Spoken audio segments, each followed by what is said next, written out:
Welcome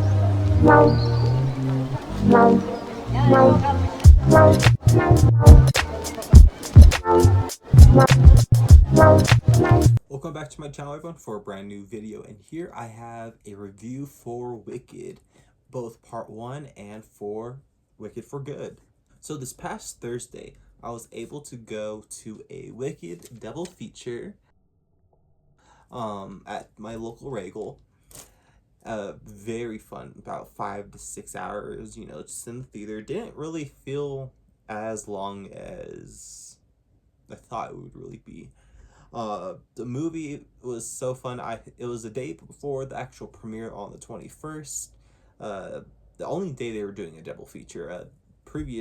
Before that, they were having like a whole week of just like the first movie being back in theaters for like a re-release, and then the double feature, and then now For Good is out in theaters, which interesting film. Definitely compared to the first one, definitely interesting, but it's cool seeing them, just one after the other, as it's just one giant film, pretty much. A lot to talk about, honestly, but honestly, the first thing I wanted to talk about is just going into the theater. I pretty much spent almost $100. I haven't spent so much on a movie, like, in forever. Like, it was crazy. The ticket itself was probably around, I think, $16, just because it is a double feature. So I was expecting that, and then this was free, so I didn't have to pay anything for this. I got two of these because they are double-sided. I got just so I can have one shown for both sides, but it has Elphaba on this side, and then it has Glinda on the other side here. Very nice posters. I'm glad I got them. But the main thing I bought that was the most expensive thing was the popcorn bucket that were released for it. I have not opened it yet. I wanted to save it here for the video. But this is the popcorn bucket that was released for Wicked for Good, and it's supposed to be a music box. So here we go, opening it up now. Yeah, this was $50. Crazy. But yeah, this is what it looks like on the top part of it. It has the witches, the wand and broom, and then all around you have the little like the little turn key for the music, and then right here, pretty much their like first name initial or something overlapping each other, and pretty cool all around. On the side here, you have her Glinda's crown on this side of the box. On the other, you have Elphaba's witch's hat, and on the bottom, pretty much nothing. Just says Wicked and all the other stuff. And if it's like hand wash only, no dishwashers or microwaves and stuff like that. Yeah, let's open her up the other way. Right? Yeah. Oh no, the turnkey's on the back. I see. Oh, there, things fell out. Let's take the plastic out. What fell on the ground?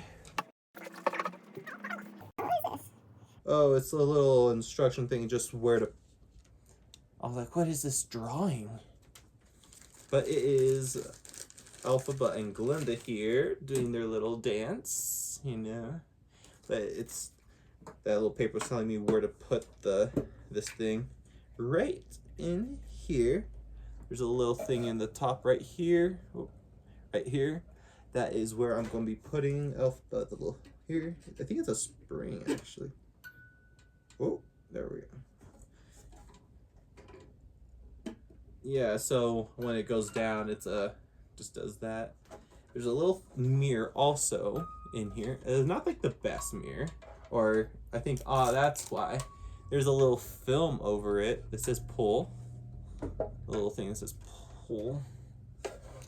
Let's do it. You can hear it a little dinging already. Come on, let me pull it off. Give me my mirror. There we are. You can see the camera. Oh yeah, there I am. Pretty cool. Got that off. Yeah, I thought I would turn it and we could listen to what the song is. I don't know what song they would have chosen for the music box.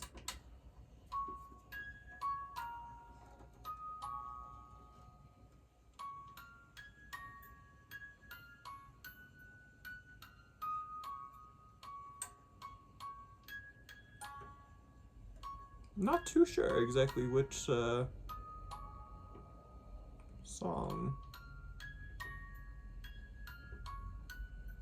Or if it's like something maybe original for the music box, possibly.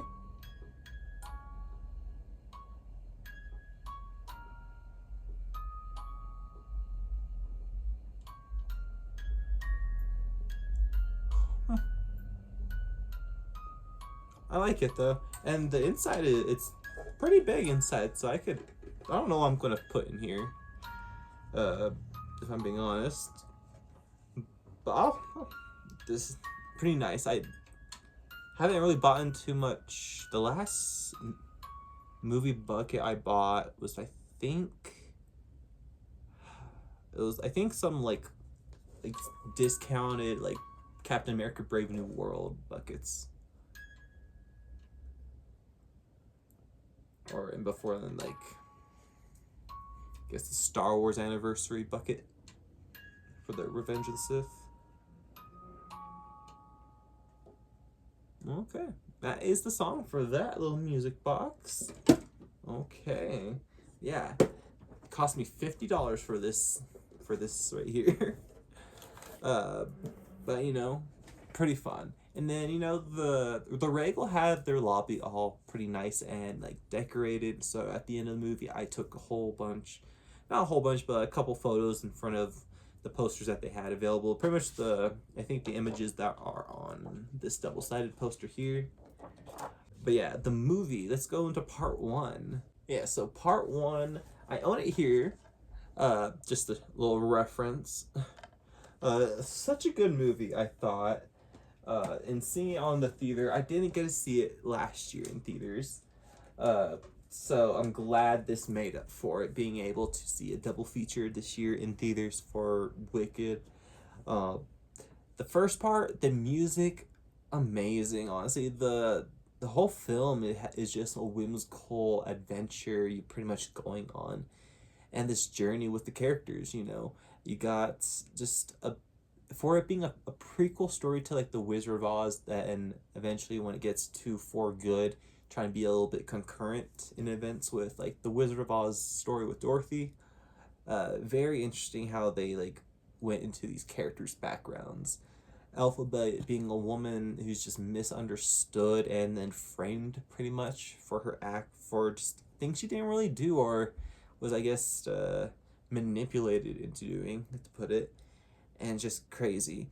The first movie just had such an interesting feel of being able to explore this new fantasy world of Oz. The casting was amazing. Having Cynthia Erivo as Elphaba, I love Cynthia Erivo. Ever since I saw Bad Times at the El Royale, I've been a fan of her and her singing, honestly. And then Ariana Grande, I've always been kind of 50-50 with her, just because just how she is as a person sometimes in real life. But you know, she does pretty well for these movies, I would say. And having them, you know, their chemistry together for the film is amazing. And then you have a third inclusion, having Jonathan Bailey as the prince, and I gotta say, just what a beautiful man. And in part one especially, the costume department, the pants that he wore in that film, super tight on that butt. I gotta say that. Why are you gay? Like, dang, he looked nice. He looked really good. You are gay.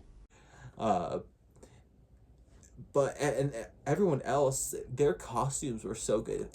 Glinda, for one, I bet Ariana Grande had a ball just being able to put on all those dresses. Like every dress that they showed for Ariana Grande's Glinda's character, fabulous. Like dresses you probably would never see in your life being just shown, and they're just so beautiful.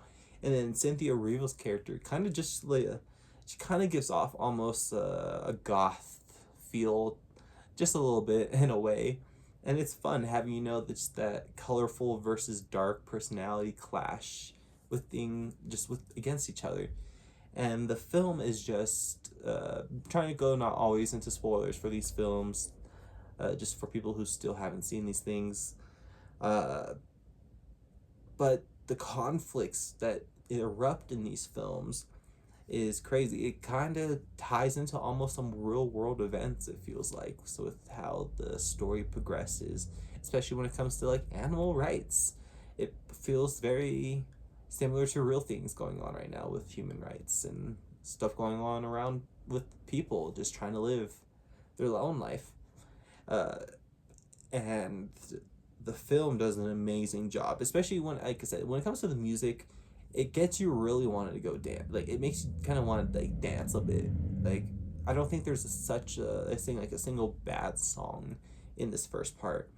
And not to say when it comes to part two that there's any bad songs in there. It's just some of the songs didn't hit as like the music in the first movie.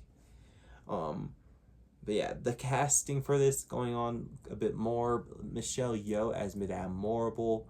What a manipulative villain, honestly. Like, also a character that still I feel like there's so much mystery to her. Like, who is she really? I want to know. And then you got Jeff Goldblum as the Wizard of Oz. A fantastic performance from him for the amount of screen time that he does get. Uh, Especially more towards like the third act mainly. Like one scene, like the first beginning part of the film, but apart from that, just amazing casting choice for this film. And when it comes to like the voice acting for the characters, you know who they choose, like good picks also there. Just a fun time.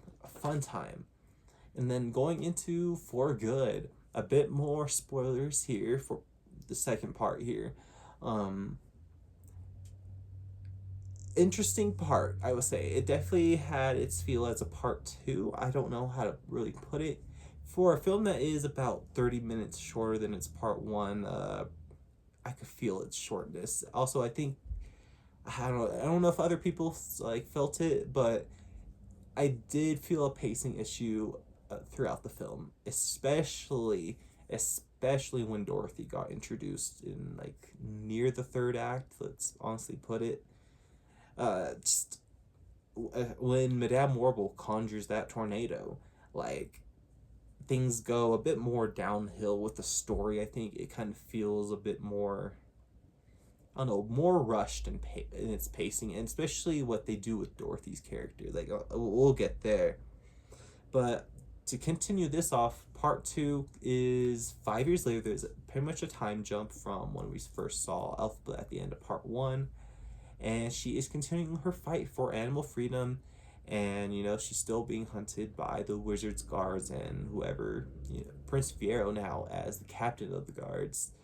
uh, and Glinda herself, she's been being manipulated and controlled by the wizard and Madame Morrible to be this keeper of good, keep the people's faiths high and just don't make them distraught. And she's doing her best, I guess, to put it, but it's just the way she goes about it is just, especially from how her character was from the first film. It's like you're really letting yourself do this, but in the end, it's kind of her character just wanting just the attention. Um, it's crazy, just I guess story choices, I guess, from part one to part two, and then Elphaba, her character kind of feels a bit more grounded still, and just still the same character. It really feels. Uh, a lot of things when it comes to the second part. Nessa Rose, the whole stuff with the Munchkins and like, I guess so slow reveals on who like the characters are who are part of like the Wizard of Oz story, who are in these wicked like, I guess, stories here. Interesting how they play into those things, especially with Bach. Nessa Rose, the character that is supposed to be Elphaba's paraplegic younger sister. I was very curious how they were going to go about her scenes, because there's a specific scene in the film where Elphaba's visiting her and she enchants the slippers, her silver slippers, which I thought it was pretty cool. I will say that for a brief moment with the magic that's going on, they made it for a sec, the magic like surrounding the silver slippers made it look like ruby slippers, which I thought was pretty cool. But in the, I think the book and the play, it's supposed to be that in a scene that the sister, the magic that Elphaba does makes her walk, but because of the actress who is in this Wicked movies being paraplegic, I was like, how are they going to make her walk in this scene? And I thought it was interesting that instead they made her fly, which I thought was a good kind of like reference to one of the, I guess I think it was one of the songs, or just one of the things, just everyone, I think it's the song, the one song's like how everyone deserves a chance to fly.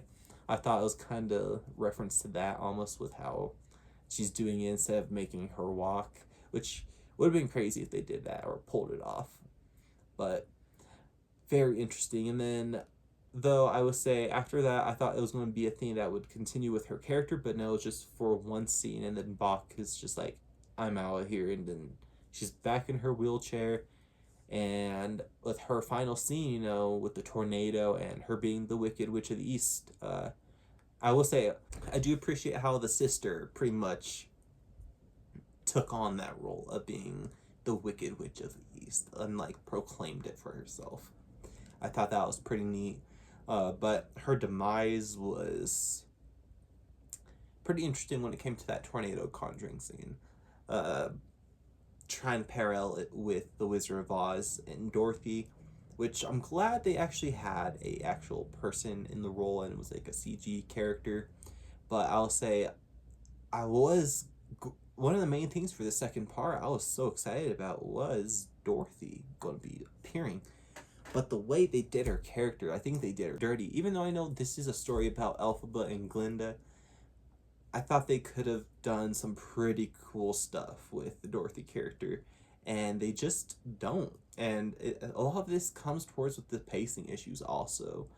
After Dorothy's introduction, also her introduction, it all for one thing. I keep saying that we're never really seeing her face throughout the film. It's always we're seeing her from behind or from the distance, and that annoyed me so much. With especially because she's supposed to be such a big character for this film, but they just don't give her the right proper scenes or just the attention I feel for the scenes. With her character, when we first get introduced to her, pretty much it's kind of more like a joke, with her already walking off from the Munchkin land. And if you already remember like the Wizard of Oz movie, I know they're trying to play more into the play, but still if they're trying to like make it more parallel with the stories with how they're doing things, Elphaba already arrives late after Dorothy's already gone out there, and we don't even see like Nessa Rose's legs.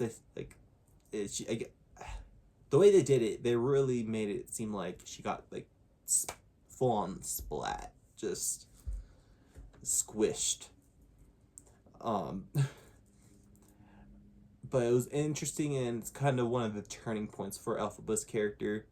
The whole scene right there, because Fiero is also involved, and the way the one about it, it's kind of made into a little bit of a jokey scene, but I do appreciate it because it led into a bit of a like a duel between the characters Elphaba and Glinda, and I thought it was pretty interesting because just a girl fight, like they're just going out, and something you don't also think of like with the character with Glinda, but she's still a young woman, she's gonna get mad, like she's gonna hit someone. But very interesting choices when we get with Dorothy in this part of the film, really. Every time we see her, it's always just from the distance, and then when it came to kind of prominent scene, it came towards with this like the Tin Man, which was very like a very dark, one of the darkest versions of the Tin Man you'll probably ever see. And then the Cowardly Lion was also pretty interesting because just the way he went about just his cowardliness and how it became a thing like for him. It's like, wow, it's a lot of just misunderstanding going on here. But Dorothy, one of the biggest stuff you feel like for the story, it would be with her, but every time we see her, it's like so much pacing, like time has passed with her character every time we see her. Especially if you like you've seen the Wizard of Oz story, like her journey takes a good while. It feels like, but no, like the last 40 minutes of the movie, to put it, I'm gonna say, they're flying through it, and then when it comes to like the water throwing scene with Elphaba, it was interesting enough. Uh, I would say I thought it was pretty funny. There was a scene where Elphaba just throws Dorothy into like a cellar or whatever, and then straight like a minute later, it's like a music number between her and Glinda, and it's like I'm just like this is just a mean because like she's just like Dorothy's just below in that cellar, just listening to you to have a duet right now, but like in trying to make sure she doesn't know you're here. Well, that singing definitely gave you away, but interesting. And that the trapdoor itself also, when it came to Elphaba melting away, uh, they show like things like she's if they pretty much play it off as a twist that she goes into a trapdoor instead as she's melting, but is revealed she lived. But the trapdoor for it springs up, not down. So it's very kind of, I think, I don't know, it's a little weird with how the trapdoor works in that scene. Interesting stuff. But the music now for this part of this review, I guess, to go into it, this feels a little bit of a messy review, but I feel like I'm a little bit all over the place. But the music was pretty good for this, but I don't think it's going to be as memorable as the music from the first film. There's a lot of original music that is made for like either Glinda's character or Elphaba's character. I think one or two, and they at least I think it's Ariana Grande's one. The Girl in a Bubble. I don't know if it felt kind of out of place in the scene or just how it like started off, but I don't know. Like that one doesn't seem as memorable to me, unfortunately. Uh, but no offense. It wasn't like it was a terrible song, just not like as memorable. Um, but as a second part for a movie, it did have its issues, I guess, compared to the first movie. Just it had a lot bit more pacing issues. I think if they made it around the same length as part one, it may have or might have like helped with that pacing issue, being able to explore things, especially when it came to Dorothy. Like I think they could have afforded to show Dorothy's face somehow. Like I don't know why that was a choice to like not show Dorothy, but I will say I'm glad that they credited the actress who played Dorothy and it wasn't some uncredited like appearance. But this film is very interesting. Not trying to go too heavy. I feel like I've said quite a bit of spoilers already for this, but this was a pretty fun double feature I went to, and I hear that they're already thinking of a new project for Wicked, maybe a part 3 or just some sort of spin-off. But these two films were fun, and for Wicked for Good, like it was fun as it is, but part 1 was a better film. I will say part 1 over For Good for me personally. I forgot to mention for the review was in the middle of the film, pretty much for this being a PG movie, it got pretty spicy. There's a pretty much just it's a music number, to put it, that just leads into like I guess an assumed sex scene, pretty much. Fiero and Elphaba got it on, which I was expecting because it's supposed to be a part of the actual Wicked story, but they didn't do it for this. The child of Fiero and Elphaba, Lear, or Lear, however you pronounce it really, is supposed to be conceived during the Wicked story, so I was expecting it somehow. I wasn't too sure. I honestly I knew they weren't going to actually show the actual kid since that's more in the book, but I knew it's still a thing that they're supposed to have a child, and the way they went about it was pretty interesting, good. A good scene, and then more Jonathan Bailey, like very spicy. It looked very good. He looked very good. You are gay. Like he had. Oh no, you guys just gotta go see it. So honestly, I would love to hear what everyone else out there who's seen these films think. So let me know in my comments down below. And thank you for tuning this review these reviews. And tune in for more things on my channel. And also check out the Fandom Geek Culture podcast with me and the Chipmunk 170. And take care, everybody.